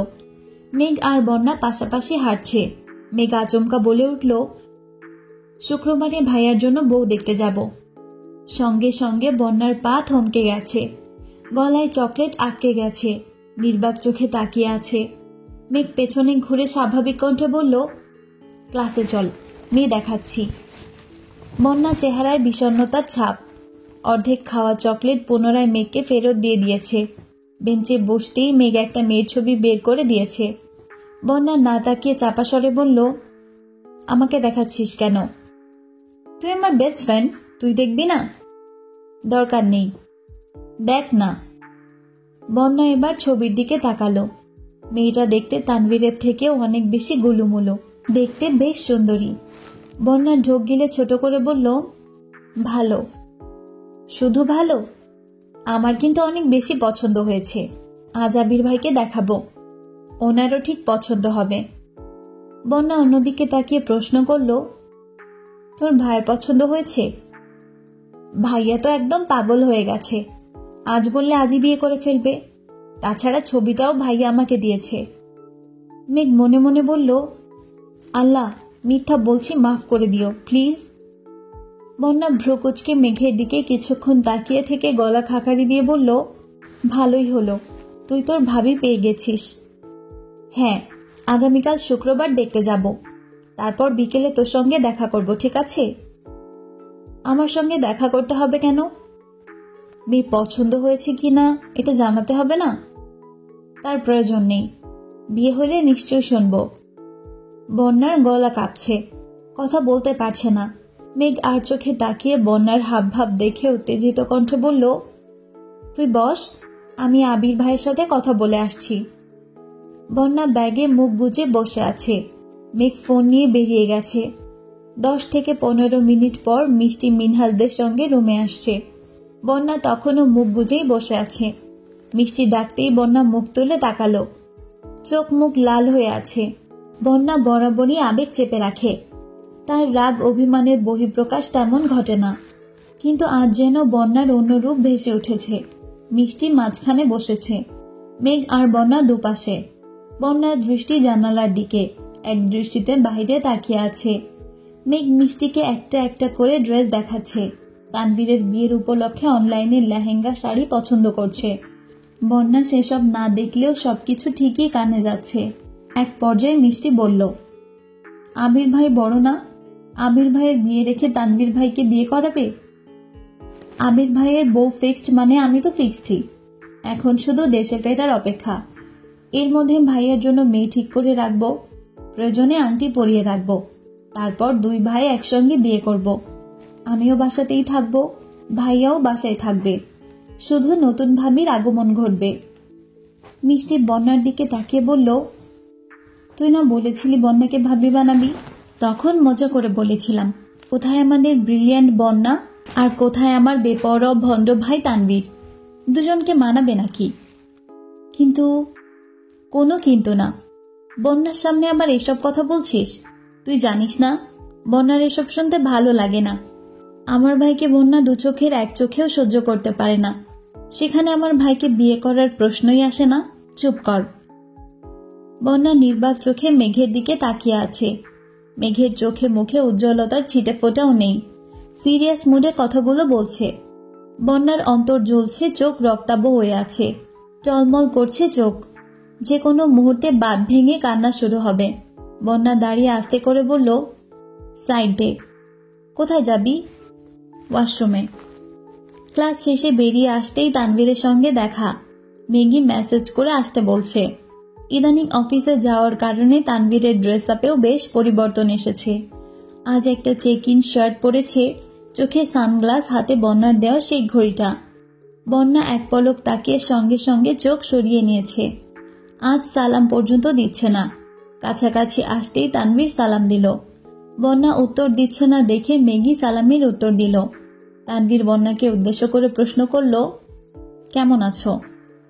বন্যা নির্বিকার ভঙ্গিতে দাঁড়িয়ে আছে। মেঘ নিজের ব্যাগটা গাড়িতে রেখে আহ্লাদি কণ্ঠে বলল, ভাইয়া, আমি ওদের সঙ্গে একটু কথা বলে আসি, তোমরা দাঁড়াও। মেঘ দ্রুত সরে গেছে। তানভীর এক দৃষ্টিতে বন্যাকে দেখছে।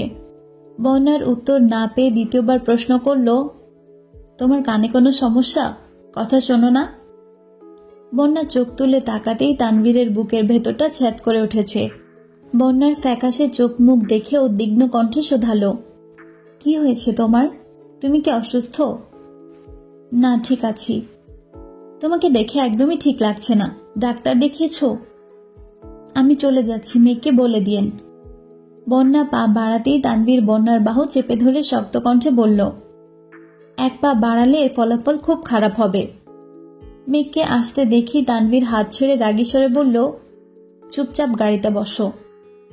মেঘ এসে স্বাভাবিক কণ্ঠে বলল, ভাইয়া, বন্যাকে মুখলেস দোলা ভাইয়ের দোকান পর্যন্ত নামিয়ে দিও প্লিজ। তানভীর আর বন্যা দুজনেই অগ্নিদৃষ্টিতে তাকালো। মেঘ ফিক করে হেসে বলল, উপস, সরি, মুখলেস দুলা ভাই না, মুখলেস দাদা। তানভীর আবারও বলল, বন্যা গাড়িতে বসো। মেঘও বলল, তাড়াতাড়ি আয়। তানভীর গাড়ি চালাচ্ছে। মেঘ বন্যাকে এক এক করে জামা দেখাচ্ছে। শুক্রবারে কি পড়বে সেসব ভেবে মেঘ ক্লান্ত হয়ে যাচ্ছে। বন্যা না পারতেও মেঘের এসব পাগলামি সহ্য করছে। তানভীর গাড়ি চালানোর ফাঁকে ফাঁকে মিররে বন্যাকে দেখছে। কিছু দূর যেতেই মেঘ বলল, ভাইয়া আমাকে দুটো ড্রেস কিনে দিবা?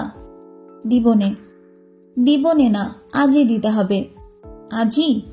হ্যাঁ, তোমাকে না বলছিলাম শুক্রবারে পরার জন্য ড্রেস লাগবে। আজ বন্যাও সাথে আছে, পছন্দ করতে সমস্যা হবে না। তানভীর ঘাড় ঘুরিয়ে বন্যার দিকে তাকিয়ে প্রশ্ন করল, তোমার শরীর ঠিক আছে? শপিংয়ে যেতে পারবে? বন্যা উত্তর দেওয়ার আগে মেঘ বলল, কেন যেতে পারবে না? আমি বলছি মানে যেতেই হবে। তুমি মনোযোগ দিয়ে গাড়ি চালাও। আব্বুর 2 ডায়মন্ড গাড়িতে বসা। যদি কিছু হয় তাহলে আব্বুর তোমার হাড্ডি মাংস আলাদা করে ফেলবে। সামনে তাকাও। দুটো শোরুম ঘুরে মেঘের জন্য 2টো ড্রেস নিয়েছে, আর মিমের জন্য একটা। তানভীরের এক পরিচিত ভাইয়ের ক্লিনিক থেকে বন্যার প্রেশার, হিমোগ্লোবিন টেস্ট করে বন্যাকে বাসা পর্যন্ত দিয়ে গেছে। মেঘ বারবার বলেছিল মোকলেস দাদার দোকানের সামনে নামিয়ে দিতে, কিন্তু তানভীর সোজা বাসা পর্যন্ত নিয়ে এসেছে। যাওয়ার সময় মেঘ জোর করে একটা ড্রেস বন্যাকে দিয়ে শুক্রবারে পরার জন্য বলেছে। বন্যা নিতে না চাইলেও তানভীর আর মেঘের জোড়াজুড়িতে বাধ্য হয়েই নিয়েছে। বন্যা বাসায় ঢোকা পর্যন্ত অপেক্ষা করে তারপর মেঘকে নিয়ে তানভীর বাসার উদ্দেশ্যে রওনা দিয়েছে। যেতে যেতে তানভীর প্রশ্ন করল, তোর বেস্টর আজ কি হয়েছে? উল্টাপাল্টা আচরণ করছিল কেন? টিকটিকি খামচি মারছে, এজন্য মাথা ঠিক নেই। টিকটিকি খামচি দেয়? মেঘ ভ্রু কুচকে উত্তর দিল, আরে বাবা, স্বপ্নে দিছে। স্বপ্নে সব সম্ভব, বুঝছো? ভাইয়া ঠিকই বলে, এক তার ছেঁড়া তুই, আরেক তার ছেঁড়া তোর বান্ধবী। তোদের যন্ত্রণায় আমরা পাগল হয়ে যাচ্ছি। পাবনা যাবা? মরতে না ঘুরতে। তানভীর চোখ রাঙাতেই মেঘ দাঁত বের করে হাসল। আজ শুক্রবার সকাল থেকে মেঘ একাই বাড়িঘর মাতিয়ে রেখেছে। এই ফেসিয়াল করছে, এই চোখে শসা লাগিয়ে বসে আছে, চুলের যত্ন নিচ্ছে। তানভীর ঘণ্টাখানেক সোফায় বসে মেঘের কর্মকাণ্ড দেখছে। এক পর্যায়ে মিমকেও টেনে নিয়ে আসছে। দুজন ফিসফিস করে কথা বলছে আর রূপচর্চা করছে। তানভীর অনেকক্ষণ খেয়াল করে হঠাৎই জিজ্ঞেস করল, এত সাজুগুজু করার কারণ কি? কোথায় যাবি তোরা? ঘুরতে। একা যাওয়া যাবে না, যেখানেই যাস আমি নিয়ে যাব। মেঘ আটকে উঠে বলল, আজকে অন্তত পক্ষে তোমাকে নিতে পারবো না? তাহলে অনুমতিও আমি দিতে পারবো না। আব্বুকে বলে অনুমতি নিও, আমি ডিরেক্ট ভেটো দিব। মেঘ কপালে কয়েক স্তর ভাঁজ ফেলে গুরুতর কণ্ঠে বলল, আজ যেতে না দিলে তুমি পস্তাবে, আর কিছুই বলবো না আমি।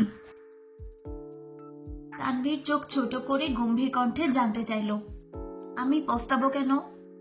মেঘ এপাশ ওপাশ মাথা দুলিয়ে আস্তে করে বলল, বলবো না। না বললে যেতে দিব না কিন্তু।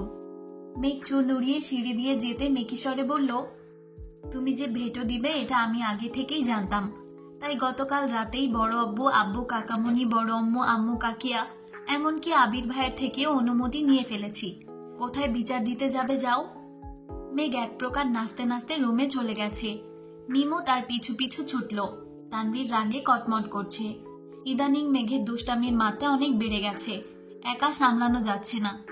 মেঘ আগেও দুষ্টামি করত, তবে লিমিটেড। আবির আসার পর মেঘ অনেকটাই শান্ত হয়ে গিয়েছিল। আবিরের সাথে মনোমালিন্যের কারণে 8 থেকে 9 বছর কথা হয়নি বলে সেই দূরত্বটা কমাতে একটু সময় লেগেছে। অ্যাডমিশন টেস্ট আর আবিরের প্রেমে হাবুডুবু খেতে খেতে দুষ্টামির চিন্তা মাথায় আসেনি। এখন সেই দুষ্টামির ভূতটা আবারও মাথাচাড়া দিয়ে উঠেছে। আবির কোনো কারণে অভিমান করলেও মেঘের সামনে সেই অভিমান 1 মিনিটের বেশি টিকতেই পারে না। আবির যতক্ষণ না হাসবে ততক্ষণ পর্যন্ত মেঘের আজবগুজি কথাবার্তা চলতেই থাকে। গতকালও তেমনটাই ঘটেছে। মেঘের একা ঘুরতে যাওয়ার ব্যাপারে আবির রাজি ছিল না, তাই আবিরকে রাজি করাতে মেঘকে বহু কাঠখড় পোড়াতে হয়েছে। এক পর্যায়ে তেলাপোকার আর্তনাদ গল্প শুনিয়ে আবিরকে পটিয়ে ঘুরতে যাওয়ার অনুমতি নিয়েছে, তবে অবশ্যই শর্ত সাপেক্ষে। আবির মেসেজের 3 পাতায় এক লিস্ট পাঠিয়েছে, সেখানে কি করা যাবে কি করা যাবে না, কিভাবে চলতে হবে সব দিক নির্দেশনা দেওয়া। মেঘ সব শর্ত মেনেই রাজি হয়েছে। মেঘ আর মিম রেডি হতে চলে গেছে। তানভীর আবিরকে কল দিয়ে রাগান্বিত কণ্ঠে বলল, ভাইয়া, তোমার কলিজাকে আমি আর সামলাতে পারছি না। সে এখন আমার কলিজা ছিদ্র করে ফেলতেছে। আবির মৃদু হেসে বলল, আর তো কয়েকটা দিন, একটু সহ্য করে নে। তুমি নাকি ঘুরতে যাওয়ার অনুমতি দিয়েছ? কি করব বল, এমন ভাবে আবদার করলো যে না করতে পারলাম না। কোথায় যাবে কিছু বলেছে? বন্যা মিনহাজ ওদের সাথেই বের হবে বলল। আমাকে নিয়ে গেলে কি হতো? ইদানিং মনে হয় দুই বান্ধবীর মধ্যে মনোমালিন্য চলছে। ভার্সিটিতে কেউ কারো সঙ্গে কথা বলে না। গত দুদিন বন্যা ভার্সিটিতেও আসেনি, কল দিলাম রিসিভও করেনি। আজ আবার ঘুরতে যাচ্ছে, বিষয়টা ঠিক ভালো লাগছে না। তুই ওদের চিনিস না, মনোমালিন্য থাকলেও দেখবি আজ ঠিক মিলে গেছে। সেটাও ঠিক। আচ্ছা, পরে কথা হবে। ওকে। 3টার দিকে মেঘ আর মিম সেদিনের কেনা ড্রেস পরে সেজেগুজে বেরিয়েছে। তানভীর সূক্ষ্ম নেত্রে তাকিয়ে আছে, কিন্তু কিছু বলছে না। মেঘ যেতে যেতে তানভীরের দিকে তাকিয়ে জিভ বের করে ভেঙচি কাটল। তানভীর চোখ রাঙাতেই মেঘ দাঁত কেলিয়ে চলে গেছে। বাসার সামনে থেকে রিক্সা করে দুই বোন গন্তব্যের উদ্দেশ্যে রওনা দিল।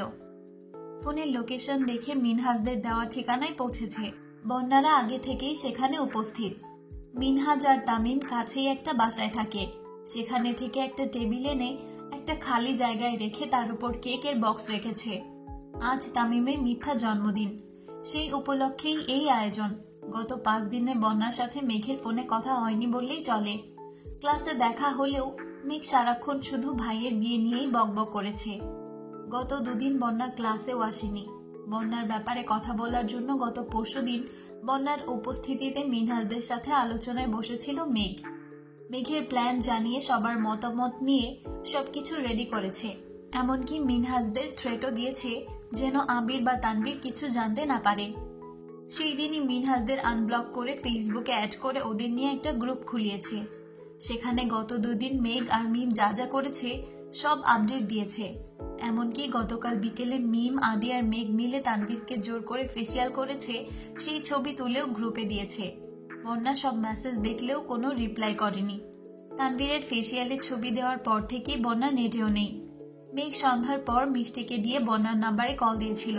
2-3 বার কল দেওয়ার পর বন্যার বোন কল রিসিভ করে জানিয়েছে বন্যার 104 ডিগ্রি জ্বর।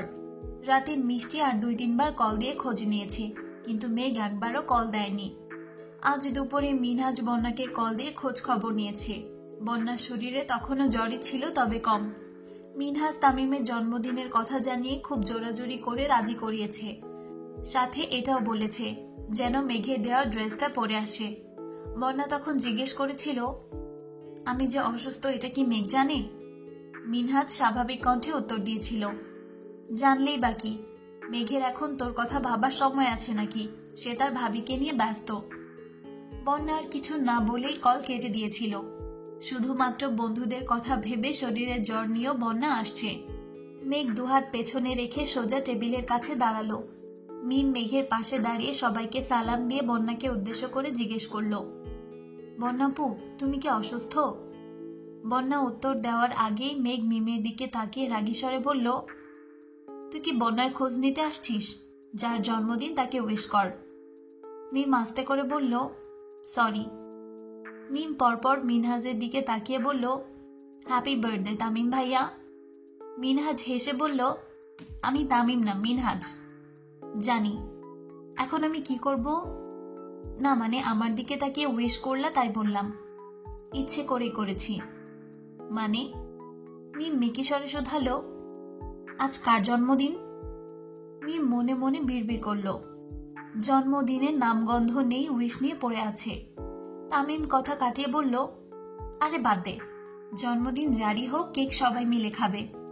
বন্যা চাপা স্বরে বলল, তাড়াতাড়ি কর, বাসায় যেতে হবে। তামিম তপ্ত স্বরে বলল, বাইকে আসার সময় ছুরিটা রাস্তায় ভেঙে পড়ে গেছে। মেঘকে বলছিলাম ছুরি নিয়ে আসতে। মেঘকে উদ্দেশ্য করে শুধালো, ছুরি আনছিস? মেঘ বন্যার দিকে তাকিয়ে পেছন থেকে এক হাত সামনে এনে টেবিলে রাখতেই মিনহাজ চেঁচিয়ে উঠল, তোকে কেক কাটার প্লাস্টিকের ছুরি আনতে বলেছিলাম, তুই মানুষ কাটা ছুরি নিয়ে আসলি কেন? মেঘ বন্যার দিকে তাকিয়ে থেকে উত্তর দিল, কোন কাজে লাগে বলা যায় না।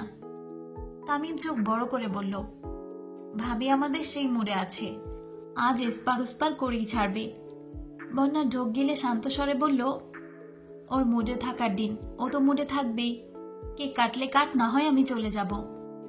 মেঘ ছুরিটা এপাশ ওপাশ ঘুরিয়ে কাঠের টেবিলের মাঝ বরাবর ছুরিটা কুপতে কুপতে রাগান্বিত কণ্ঠে হুঙ্কার দিল, আজ এখানে আমি ছাড়া কারো কথা চলবে না। মেঘের এমন আচরণে বন্যা সহ সবাই কেঁপে উঠল। মেঘ বন্যার দিকে তাকিয়ে ধীর কণ্ঠে বলল, তোকে লাস্ট ওয়ার্নিং দিচ্ছি, আমার সাথে নাটক করার চেষ্টাও করবি না। তাল বাহানা করলে একদম মেরে গাছতলায় ফেলে চলে যাব। বন্যা ভ্রু গুটিয়ে গম্ভীর কণ্ঠে জিজ্ঞেস করল, কি হয়েছে তোর? স্নিগ্ধ শীতল বাতাস বইছে। মেঘ টেবিলের পাশ কাটিয়ে বন্যার সামনে গিয়ে দাঁড়ালো। মেঘের দুহাত পেছনে, মিষ্টি ফোন বের করে ভিডিও অন করলো। বাকিরা উৎসুক দৃষ্টিতে মেঘকে দেখছে। মেঘের বিধ্বংসী মনোভাব দেখে বন্যা কিছুটা ভীত হয়ে আছে। মেঘ রক্তিম আকাশের পানে তাকিয়ে উষ্ণ নিঃশ্বাস ছেড়ে বন্যার অভিমুখে তাকিয়ে বলতে শুরু করলো, আমার হৃদয়ের সবটুকু জুড়ে যাদের অস্তিত্ব আছে তাদের মধ্যে তুই একজন। আমার প্রাণ চঞ্চলে তোর অবস্থান রক্তিম অরুণের মতোই। তুই পাশে আছিস বলে আমি বারংবার ভেঙে চুরে নবরূপে সাজিয়েছি নিজেকে। তোর প্রতি আমার বিশ্বাস সুবিশাল সমুদ্রের গভীরতার ন্যায় দৃঢ়। তোকে বন্ধু হিসেবে পেয়ে আমার প্রাপ্তির খাতা পরিপূর্ণ হয়ে গেছে। আমি জানি তুই নিজের থেকেও বেশি ভালোবাসিস আমায়, আর আমার থেকে বেশি ভালোবাসিস আমার ভাইকে। তুই বুঝতে পারছিস না, তানভীর ভাইয়ার জন্য তোর বুকের বাপাশে বিদ্যমান 300 গ্রামের হৃৎপিণ্ডটা প্রতিনিয়ত ঠিক কতটা অস্বাভাবিকভাবে স্পন্দিত হচ্ছে। ভাইয়ার তমসাচ্ছন্ন ক্ষয়িষ্ণু হৃদয়ের একগুচ্ছ আতশবাজি তুই। বিষাদের ন্যস্ত অভিপ্রায়ের একমাত্র প্রণয়নই তুই। ভাইয়ার বেপরোয়া জীবনে নবলব্ধে সাজানোর উত্তমা উপদেষ্টা হবি তুই। কথা দিচ্ছি, ভাইয়ার জীবনে অদ্বিতীয়া হয়ে থাকবি সারা জীবন। বন্যা হতবিহ্বল, দৃষ্টি নিরেট।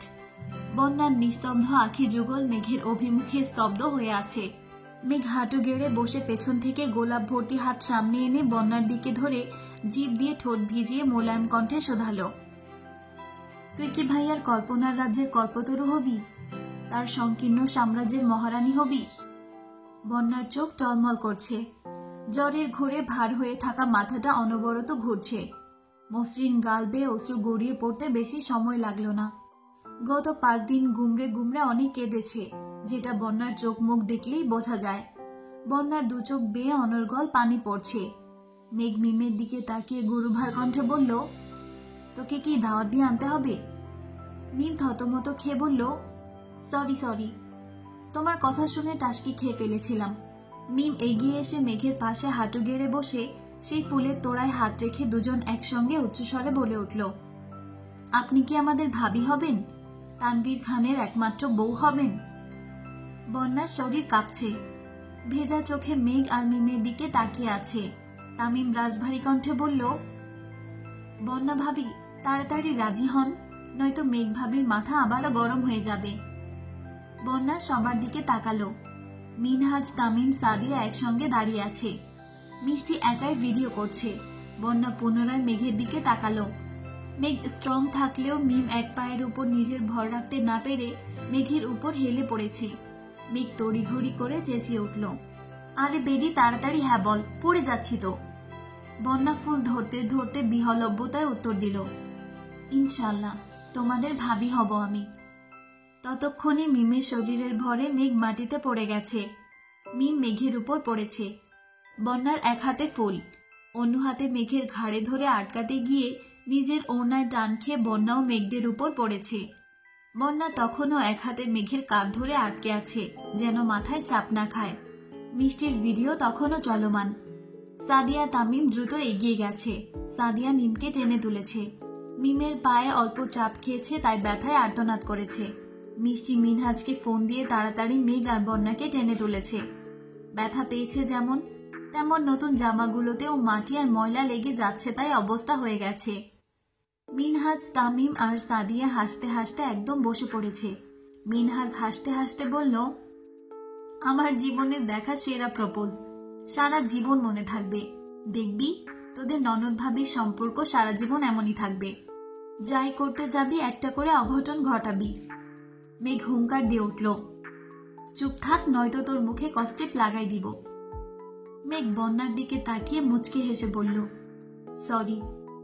তুই ভাইয়াকে ভালোবাসিস, এটা তোকে বোঝাতে 5 দিন তোর সাথে খুব বাজে ব্যবহার করেছি। Sorry baby. বন্যা কোনো কিছু না বলে আচমকা মেঘকে শক্ত করে জড়িয়ে ধরে কান্না করলো। কান্না ভেজা দু চোখ বেয়ে আবারও পানি ঝরছে। মেঘ ও বন্যার পিঠ বরাবর দুহাত পেঁচিয়ে ধরেছে। বন্যা এবার হাউমাউ করে কান্না শুরু করেছে। এত বছরের বন্ধুত্বে বন্যাকে কখনো এভাবে কাঁদতে দেখেনি মেঘ। বরাবরই চুপচাপ আর শান্তশিষ্ট থাকে, কাঁদলেও কখনো কারো সামনে কাঁদে না, অথচ আজ সেই মেঘ খোলা আকাশের নিচে অবাধে কেঁদে চলেছে। মেঘ শীতল কণ্ঠে বলল, সরি তো, প্লিজ এভাবে কান্না করিস না।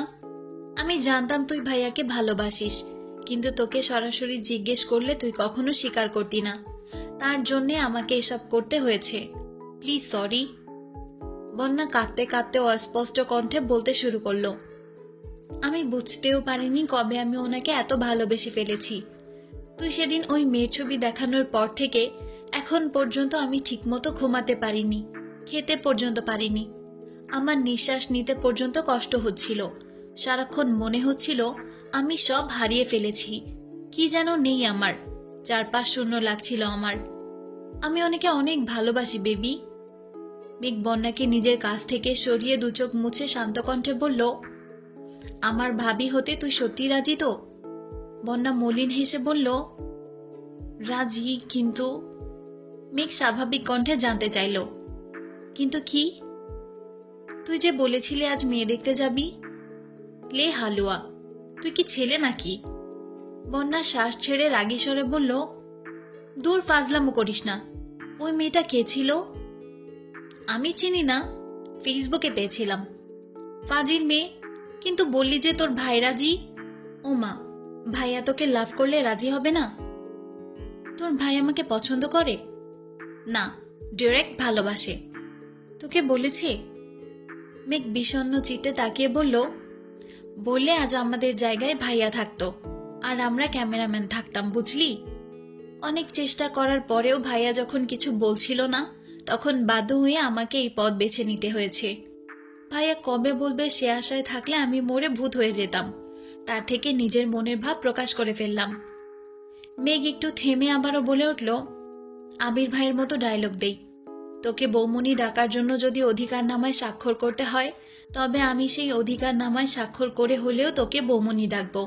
তুই আমার ভাবি মানে আমারই ভাবি। পৃথিবীর কেউ তোকে আমার ভাবি হওয়া থেকে আটকাতে পারবে না, ইনশাল্লাহ। বন্যা আনমনে হেসে বলল, ইনশাল্লাহ। মিম এক পা ঝাঁকিয়ে ঝাঁকিয়ে মেঘদের কাছে আসতে আসতে বলল, বন্যাপু, আমি যে তোমার ছোট ননদ, এটা কি তোমার মনে আছে?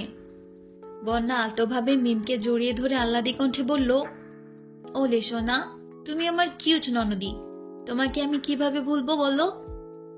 মেঘ ভেংচি কেটে বিড়বিড় করে বলল, আজ কিউট না বলে?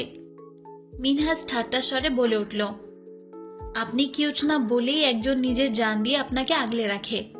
আপনার দিকে কেউ নজর দেওয়ার আগেই আদমরা করে ফেলে। আপনাদের মুখে এসব সাজে না ভাবি, বরং আমি আর তামিম এসব বললে মানা যেত। তামিম পাশ থেকে বলল, সহমত বন্ধু। বন্যা হঠাৎ জিজ্ঞেস করল, তামিমের না জন্মদিন, কেক কাটবো না? মেঘ ভেংচি কেটে বলল, আমার ভাইয়ের সাথে যুদ্ধ করে আসছি কি তামিমের জন্মদিন করতে নাকি? মেঘ নিজের হাতে বক্স থেকে কেক বের করলো। কেকের ওপর লেখা, প্রিয় বন্যা, ভাবি হবি? হ্যাঁ হ্যাঁ। মেঘ বলল, দুইটা অপশন দিলাম, যে কোনো একটা বেছে নিতে পারিস। এখানে দুটা অপশন? অবশ্যই, একটা আমার অপশন আর একটা মিমের অপশন। কেক কেটে খেয়ে সবাইকে নিয়ে রেস্টুরেন্টের উদ্দেশ্যে রওনা দিল। সন্ধ্যার আগে আগে বাসায় না গেলে নিশ্চিত বকা খাবে। রেস্টুরেন্টে বন্যা আর মেঘ পাশাপাশি বসে খাচ্ছে আর ফিস ফিস করে গল্প করছে। মেঘ সবার উদ্দেশ্যে হুঙ্কার দিল, আমার ভাই কিংবা ওনার কারণে যদি আজকের ঘটনার একাংশ হয়ে যায়, তাহলে তোদের সাথে চিরদিনের জন্য বন্ধুত্ব ভেঙে দিব। আর বন্যা, তোকেও সাবধান করছি, তুই আমাদের ভাবি, কিন্তু তানভীর ভাইয়ের প্রেমিকা না। ভাইয়া প্রপোজ না করা পর্যন্ত তুই যদি কোনো প্রকার আলগাপিরি দেখাস, তাহলে তোকেও দেখে নিব। ঠিক আছে, তাড়াতাড়ি কর, জ্বর বাড়তেছে, শরীর খারাপ লাগছে, বাসায় চলে যাব। রিক্সা দিয়ে এত দূর গেলে আরো বেশি কষ্ট হবে, দাঁড়া ভাইয়াকে কল দিচ্ছি। এই না না প্লিজ, ওনাকে কল দিস না। চুপ করে বসে থাক। আমার বেস্ট ফ্রেন্ডকে বউ বানানোর যোগ্যতা না থাকলে বিয়ে কিভাবে দিব? মেঘ তানভীরকে কল দিয়ে আসতে বলেছে। তানভীরও চটজলদি রেডি হয়ে রওনা দিয়েছে। ওদের খাওয়া শেষ হতে হতে তানভীর চলে আসছে। সবার থেকে বিদায় নিয়ে তানভীরের সামনে আসতেই তানভীর পরপর তিনজনের দিকে তাকালো। তিনজনের জামার অবস্থা দেখে তানভীর গম্ভীর কণ্ঠে শুধালো, তোরা কি ফুটবল খেলতে গিয়েছিলি? মেঘ একটা বক্সে হ্যাঁ লেখা এক টুকরো কেক তানভীরের মুখের সামনে ধরে বলল, এটা পুরস্কার, এবার হা করো। কিসের পুরস্কার? আর কেকে হ্যাঁ লেখা কেন? তুমি আমাদের ভালোবাসো না? হ্যাঁ, এটাই লেখা, এখন হা করো। তানভীর হা করতেই মেঘ কেক মুখে দিয়ে অস্থির হয়ে বলল, এখন চলো, আমার বেবি অসুস্থ। মেঘ আর মিম দ্রুত গাড়ির দিকে চলে গেছে। বন্যার মাথা ঘুরছে, তবু আস্তে করে পা বাড়ালো। তানভীর উদ্বিগ্ন কণ্ঠে জানতে চাইল, কি হয়েছে তোমার? জ্বর। জ্বর শব্দটা কানে বাজতেই তানভীর এগিয়ে এসে বন্যার কপালে হাত রাখল। সঙ্গে সঙ্গে বন্যার শরীর ঝাঁকুনি দিয়ে উঠেছে। মেঘ আর মিম দূর থেকে এই দৃশ্য দেখে মেঘ দ্রুত দুহাতে মিমের দু চোখ ঢেকে মেকি স্বরে বলল, রোমান্টিক সিন দেখার বয়স হয়নি তোর। তানভীরের পেশিবহুল হাতে নজর পড়তেই বন্যা চোখ নামিয়ে আতঙ্কিত কণ্ঠে বলল, হাত সরান। হাত সরাবো কেন? এত জ্বর নিয়ে বাইরে ঘুরছো কোন সাহসে? আর এক হাতে এত ফুল কেন? কে দিয়েছে? কে কি বা কিসের ছিল? বন্যা কি বলবে বুঝতে না পেরে আস্তে করে বলতে নিল, তামিমের। এতটুকু বলতেই তানভীর কপাল থেকে হাত সরিয়ে চিৎকার করলো, তামিম তোমায় ফুল দিয়েছে? না না। তাহলে কে দিয়েছে? মেঘ। সত্যি তো? বিশ্বাস না হলে মেঘকে জিজ্ঞেস করুন। বনুকে জিজ্ঞেস করার প্রয়োজন নেই। ডাক্তার দেখিয়েছিলে? না, ওষুধ খেলেই কমে যাবে। তানভীর অগ্নি দৃষ্টিতে তাকিয়ে শক্ত কণ্ঠে বলল, এই মেয়ে, তুমি এত কেয়ারলেস কেন? সেদিন যে বললাম প্রেশার কম, খাওয়া দাওয়া করতে ঠিক মতো, কথা মানলে না কেন? উল্টো জ্বর বাঁধিয়েছ। বন্যা কিছু না বলে মাথা নিচু করে চলে যাচ্ছে। তানভীর পেছন পেছন গজগজ করতে করতে যাচ্ছে। কল দিলে কল রিসিভ করো না, কিছু জিজ্ঞেস করলে উত্তর দেওয়ার প্রয়োজন মনে করো না, নিজের যত্ন পর্যন্ত নেয় না। এর থেকে রোবটও শতগুণে ভালো। বন্যার সামনে যেতে যেতে তানভীরের কথা শুনে মুচকি হাসল। বন্যাকে ডাক্তার দেখিয়ে ঔষধ আর কিছু ফল কিনে বাসা পর্যন্ত পৌঁছে দিয়ে তারপর ওরা বাসায় আসছে। সারা দিনের ক্লান্তিতে মেঘ মাগরিবের নামাজ পড়েই ঘুমিয়ে পড়েছে। ফোন টেবিলের উপর সাইলেন্ট অবস্থায় পড়ে আছে। আবির সন্ধ্যার পর সবার সাথে কথা বলার সময় মেঘের সাথে কথা বলতে চেয়েছিল, কিন্তু মেঘ আশেপাশে নেই শুনে তেমন জোরও করেনি। কিন্তু মেঘের সঙ্গে কথা বলার জন্য মনটা ছটফট করছে। মেঘদের বাসায় পৌঁছে দিয়ে তানভীর একটা কাজে শহরের বাইরে গেছে, আগামীকাল ফিরবে।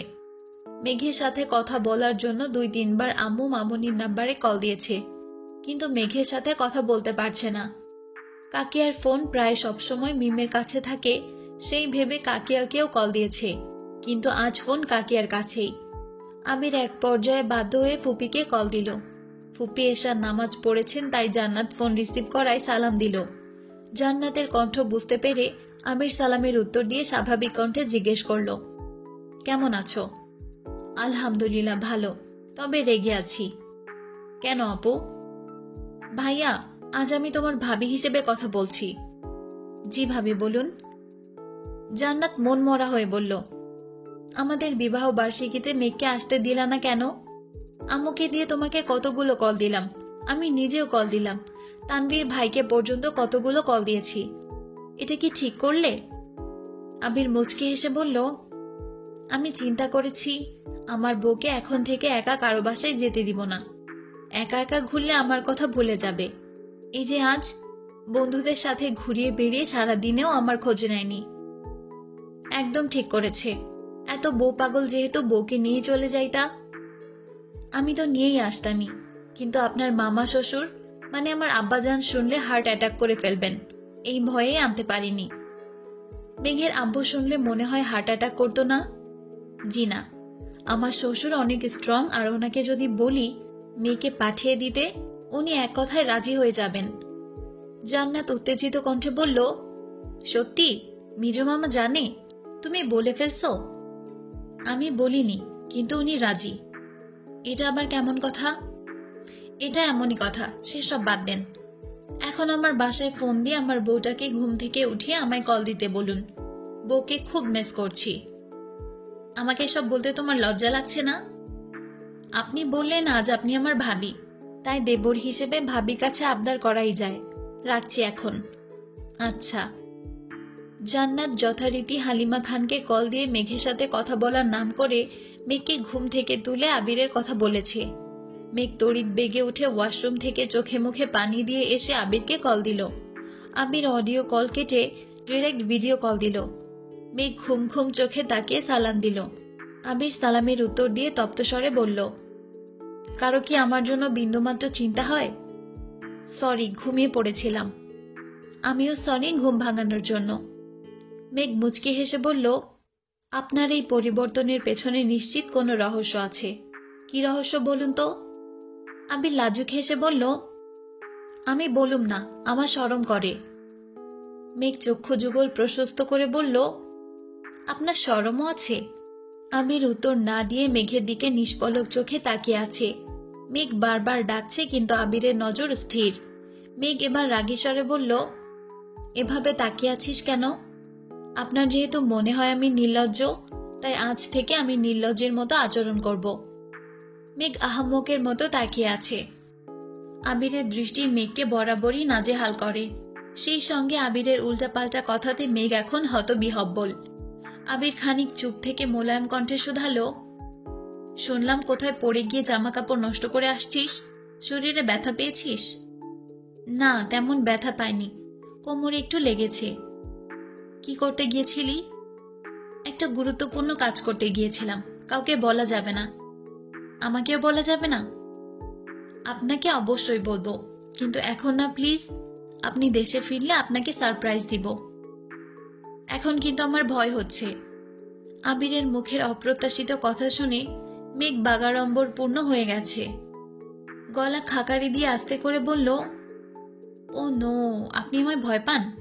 কতটা? আবির ভ্রুকুচকে চাপা স্বরে বলল, আপনাকে না, আপনার কর্মকাণ্ডকে ভয় পাই।